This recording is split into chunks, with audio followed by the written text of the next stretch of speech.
Ciência e Saúde, com Rosânia Fernandes. Muito boa tarde, estamos de volta com a segunda parte da entrevista Morte, Perdas e Vida.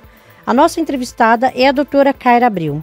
Na primeira parte, fechamos com a doutora a falar sobre a educação das crianças para aprender a lidar com esta realidade, a morte, as perdas e a vida. Viemos de um raciocínio onde estamos mais ligados ao fazer e ao ter no sentido material e muito pouco educados ao ser no sentido de nos autoconhecer.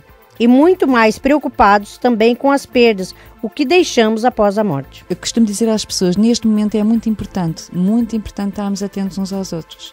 Porquê? Porque com a crise, e a crise serve para nós trabalharmos qualidades em nós, as pessoas estão identificadas com o fazer, foram programadas. Portanto, nós agarramos nas crianças que são seres ilimitados, todos nós somos seres ilimitados com autocura incorporada. E começamos a programar as crianças, a metê-las em caixinhas. Então a pessoa é educada para ter uma profissão e por arrasto depois para ter coisas. Tem um carro, tem uma casa de campo. Com a crise, mas nunca para ser. Com a crise temos de estar muito atentos uns aos outros, porque se eu perco o fazer, por arrasto eu perco o ter e ainda não sei ser. Então há que estar muito atentos uns aos outros. Portanto temos a ver tudo com este preenchimento da vida. Em relação às perdas, há várias fases que as pessoas deverão para ultrapassar uma perda. E perda aqui não é só da morte, não é só da doença. Às vezes eu tenho pessoas que me dizem, mas eu estou muito doente, como é que eu vou ter alegria até ao final da minha vida? Primeiro, não se identifiquem com a doença. Segundo, façam da doença um exemplo de vida. Porque se eu agarrar naquela doença e a partir daquele momento começar a ser um exemplo de vida para os outros, com um sorriso, com uma palavra de esperança, se eu perdoar a quem tenho que perdoar, se eu desenvolver a gratidão, a compaixão, neste momento temos net, há muita coisa que eu posso, mesmo que esteja numa cadeira de rodas, que eu posso fazer pela internet. As outras pessoas pensam, puxa, se aquela pessoa está assim, com aquela doença, e eu que tenho braços, pernas, eu posso andar, eu posso tudo, porquê que eu não vivo a minha vida com intensidade? Então eu posso ser um exemplo de vida. Portanto, para ultrapassar a perda, há várias fases. Quais são as fases? A primeira fase é negar. Por exemplo, uma pessoa que perdeu o trabalho, ela entra numa fase de negação, de isolamento. Isto não me está a acontecer. Isto não pode estar a acontecer comigo. A segunda fase, que é importante para qualquer pessoa para passar uma perda, ou seja, as perdas, no fundo, há que aceitá-las, integrá-las para transmutar. O sentido da perda é sempre a transmutação. É eu dar a volta à situação. E se eu não passar por esta fase, que é a ira, a zanga, a raiva, eu não consigo transmutar a perda. Então eu tenho que me zangar. Eu tenho que me zangar, seja com quem for, com os colegas, com a situação, comigo própria. Zangar com Deus, se acredito em Deus. Eu tenho que zangar. A terceira fase acaba por ser uma fase de negociação. Eu vou negociar. Se eu estou no hospital, eu vou negociar com os médicos. Há relatos de pessoas que nem acreditam em Deus e que na altura, de repente, começam a dizer, Deus, tu realmente existes, se tu me curares, eu a partir de agora eu passo a ser uma pessoa fantástica, eu vou fazer isto, eu vou fazer... As pessoas negociam. Depois há uma quarta fase, que é a depressão, quando eu percebo que não posso fazer nada. Até chegar à quinta fase, que é a aceitação. Portanto, qualquer perda, seja daquilo que for, tem que passar inevitavelmente por este conjunto de 5 fases. E para fecharmos agora a entrevista, quais são as fases que a doutora, dentro do seu estudo, da sua pesquisa, quais são as fases para a morte? Após a morte ou a fase da morte? A doutora pode focar para nós nesse assunto? Rosana, houve aqui uma senhora que não falámos, que é pioneira nos cuidados paliativos, que é a Elizabeth Kubler-Ross. Ela é psiquiatra. Era psiquiatra porque ela já faleceu e estamos após a Segunda Guerra Mundial e ela percebeu que nos hospitais os doentes que estavam em estado terminal eram abandonados. Portanto, ela faz toda um trabalho pioneiro, digamos, em que agarra nos doentes, aqueles que são voluntários, e os leva a falar para os médicos o que é que eles querem naquele final de vida. E então os médicos percebem que os doentes no final de vida, o que eles queriam era uma parte humana, uma parte de carinho, uma parte de integrarem as suas experiências de vida, de terem os familiares a perto de si. Portanto, há todo um trabalho pioneiro dela. Ela às tantas faz um estudo com um padre, na altura, em que entrevistam mais de 2.000 pessoas com experiências de vida após morte. e quando tem aquele material todo nas mãos, pessoas desde crianças até pessoas de 90 e tal anos, e todas relatam passar após a morte, que passavam por várias fases. Eu recomendo o livro dela que eu tenho aqui, que é este, A Roda da Vida. A Roda da Vida, que é um livro que é biográfico dela. Eu, por acaso, vou ver se é a ceia do livro. É um livro que eu recomendo qualquer pessoa a ler, porque ela é psiquiatra, portanto ela era muito cética em relação a estas coisas todas, e ela é defrontada com isso. E nessas 2.000 entrevistas, as pessoas relatavam, os entrevistados dela relatavam passar por 4 fases. A primeira fase era uma fase em que o corpo se tornava etéreo, e se estivessem numa sala de operações, há pessoas inclusive que sabiam descrever uma operação como deve ser. Quem é que lá estava, o que é que estava a acontecer. A pessoa afastava-se do seu corpo e observava o que estava a acontecer. Eu vou ler, que ela relata isto muito bem. Portanto, nesta primeira fase as pessoas experimentavam, não era dor, experimentavam uma situação de reconforto, de prazer, e se tinham algum problema, ficavam numa situação de completude. Se eram cegos, ficavam a ver, se estavam paralíticos, ficavam a andar. Entretanto, eles relatavam uma segunda fase em que as pessoas deixavam o seu corpo mesmo e transformavam-se praticamente em energia, e percebiam que podiam estar à velocidade do pensamento em qualquer lado. Portanto, se pensavam nos familiares, de repente estavam com eles. Se pensavam num amigo que não viam há muito tempo, de repente estavam com eles.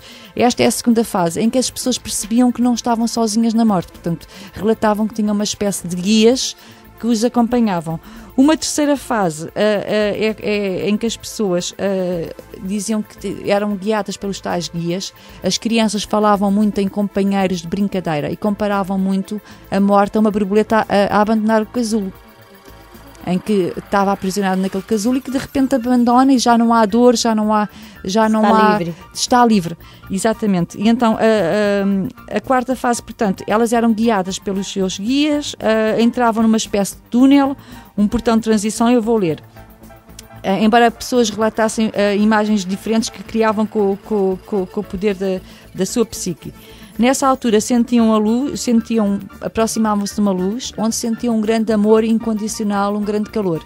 E depois haveria uma quarta fase, em que as pessoas relatavam de estar perto de uma fonte maior, algumas chamavam Deus.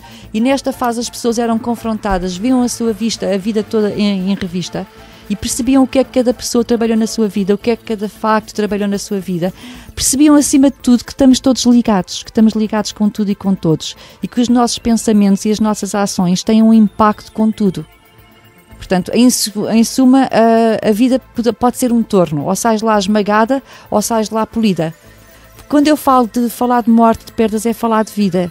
Portanto, nós podemos evitar aquilo que se chama o karma.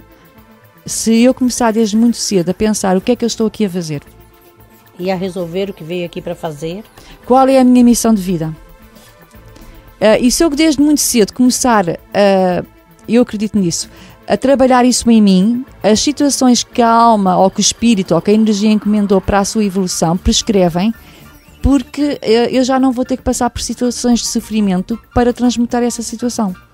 Eu já estou alinhado. Por exemplo, um casal que tem um filho com uma doença grave. Se esse casal fizer um trabalho muito intensivo de trabalhar a inteligência espiritual em si, trabalhar a terapia através da física quântica, perceber que aquilo tem tudo a ver com eles, a criança não tem que morrer. Ou seja, neste momento eu posso perfeitamente evitar o karma se começar a alinhar comigo próprio. Então eu escuso de ter situações de sofrimento para que eu possa fazer escolhas diferentes. Ou seja, nós podemos mudar o rumo da vida, é isso podemos. Que você está querendo dizer? Desde muito cedo, em qualquer altura da vida. Mesmo na situação da morte? Mesmo a situação da morte, mesmo na altura, se eu não tiver preparação, os relatos pós-morte, se as pessoas fizerem uma oração, se invocarem a luz, se invocarem ajuda, que a transição é rápida. Mas o objetivo aqui neste programa é nós percebermos que em qualquer altura, eu tenha 15, 20, 30, 40, 50 anos, eu posso começar agora a fazer um trabalho de perdão comigo próprio, perceber que cada pessoa dá o melhor que pode, à luz dos recursos que tem. Eu posso decidir ver a crise como uma grande oportunidade para mim, uma grande oportunidade de desenvolver capacidades em mim que eu até desconhecia que tinha. Eu posso começar a alinhar-me, o que é que eu vim cá fazer? Alinhar-me com a minha intuição, desenvolver a minha intuição, amar as pessoas como deve ser. E nessa altura a morte é tranquila. Eu conquisto uma morte com um sorriso, porque eu começo a perceber desde muito cedo que morte é vida. Portanto, ou seja, não acaba ali, né? Que não acaba ali. Não acaba ali. Isso, quando você diz morte é vida, quer dizer, tem mais alguma coisa para frente. Para os mais céticos, leiam o livro da Elizabeth Kübler-Ross, vejam se realmente... Porque, faz sentido, né? Tem que fazer sentido para as pessoas, né? Mas para aqueles que não são céticos, se neste momento se alinharem com eles próprios, amarem as pessoas como deve ser, façam a pergunta constantemente: o que é importante na minha vida? Onde é que teve a minha atenção hoje? Teve nas coisas importantes da minha vida ou eu dispersei-me? Façam uma análise diária, o que é importante na minha vida, alinhem-se com as coisas importantes na vida e então morrerão com um sorriso. Ou seja, desmistifica a morte, né, doutora Kaira? Morte é viver preenchido, e se eu viver com muito preenchimento, com gratidão, com compaixão, com perdão, se eu der o meu melhor aos outros, se eu der o meu melhor em cada dia que passa, eu quando morrer, a transição, os relatos que há é uma transição tranquila, porque eu dancei, porque eu na altura, desculpa a expressão, quando estiver a esticar o pernil, se eu quiser aprender a dançar, eu não posso dizer: doutor, dê mais uns minutos de vida que eu quero aprender a dançar. Eu não posso fazer isso. Então é eu ver o que é que me apaixona. Se eu quero aprender a dançar, vai aprender a dançar. Se queres aprender a pintar, vai aprender a pintar. Se não estás bem com a relação, acaba com a relação, vai em busca daquilo que tu queres. Se não é um emprego que tu queres da tua vida, o que é que eu quero da minha vida? E passas a encarar um emprego como uma forma de subsidiar a tua paixão. Porque na altura não há tempo. Então, se eu desde muito cedo começar a preencher-me com essas coisas todas, na altura eu estou preenchido. Eu dei o meu melhor perante a vida. E a transição é uma coisa pacífica. Doutora Kaira Abreu, esse assunto é para dar aí uma entrevista para 2, 3 horas, ou até um livro mais à frente, porque é um assunto que eu percebo que a doutora vem aprofundando bastante e é um assunto de muita pertinência. Mas nós temos que ficar por aqui, por hoje. Esperamos aí uma outra oportunidade. Eu gostaria então que a doutora fechasse aí com uma mensagem aos ouvintes. Uma mensagem: não se identifiquem com as circunstâncias. Se querem identificar com qualquer coisa, olha, identifiquem-se com os descobrimentos, que somos um povo que se fez ao mar. Portanto, não se identifiquem-se com as circunstâncias. Tentem dar o vosso melhor.